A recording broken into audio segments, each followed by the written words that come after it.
मंत्री महोदय, माननीय सदस्यांनी अतिशय महत्वाची लक्षवेधी इथे उपस्थित केली आहे।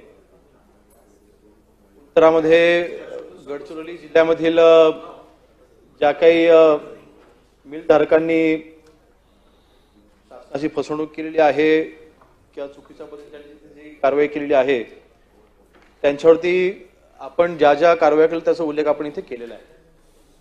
परंतु अध्यक्ष महोदय, नक्कीच विषय हा गंभीर आहे हे मान्य करायला हवे। एकंदरीत गेल्या अनेक वर्षांपासून काही राईस मिलर्स जे आहेत ते ह्या व्यवसायामध्ये आहेत।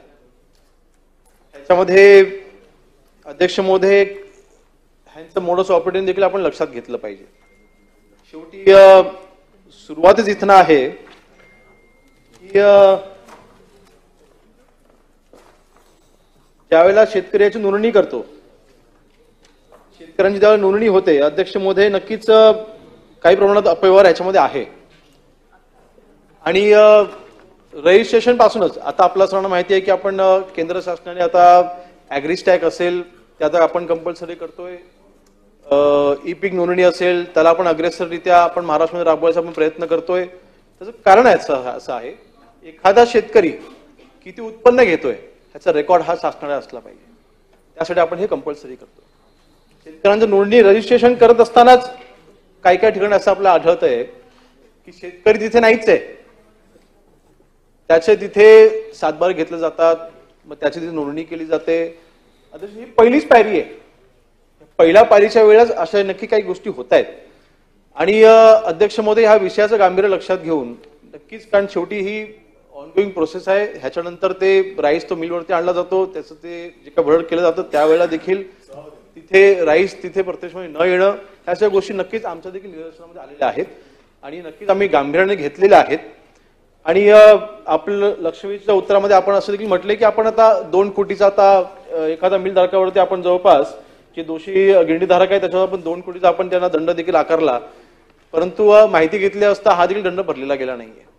म्हणजे अशा पद्धतीचं अध्यक्ष म्हणून नक्कीच लक्ष देणं हे अत्यंत गरजेचं आहे आणि ह्या प्रश्नाचं गांभीर्य लक्षात घेता हे संपूर्ण प्रकरणाची चौकशी केली जाईल आणि जे कोण दोषी असतील, सभापती महोदय, आपल्या माध्यमातून मी सभागृहाला सांगू इच्छितो, जे कोणी दोषी असतील त्यांच्यावरती कठोर कारवाई केली जाईल, ह्याच्यामध्ये कोणालाही सोडलं जाणार नाही आणि जे काही चौकशीच्या अंती जे काही आपल्याला अहवाल प्राप्त होईल त्यानुसार कारवाई केली जाईल। सभापती महोदय, ज्या कारवाईचा आपण इथे उल्लेख करताय, 2023 ला आदिवासी विकास महामंडळातर्फे ही चौकशी केली गेली होती, समिती गठीत करून त्या अंती जे संबंधित अधिकारी होते प्रादेशिक व्यवस्थापकाला तिथे निलंबित केलं गेलं,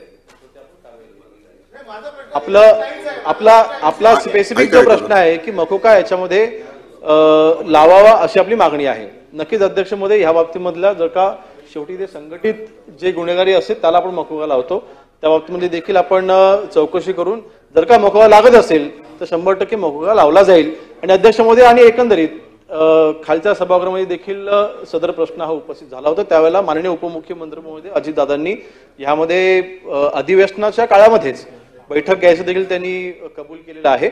या शेवटच्या आठवड्यामध्ये बैठक घेतली जाईल, त्या बैठकीमध्ये सन्माननीय सदस्यांनी ज्यांनी ही लक्षवेधी मांडलेली आहे त्यांना त्या बैठकीमध्ये नक्की बोलावले आणि कोणाला या बैठकीमध्ये उपस्थित राहायचं असेल आपण मला आपली नावं द्या, सदर बैठकीमध्ये आपल्याला देखील तिथं निमंत्रण दिलं जाईल।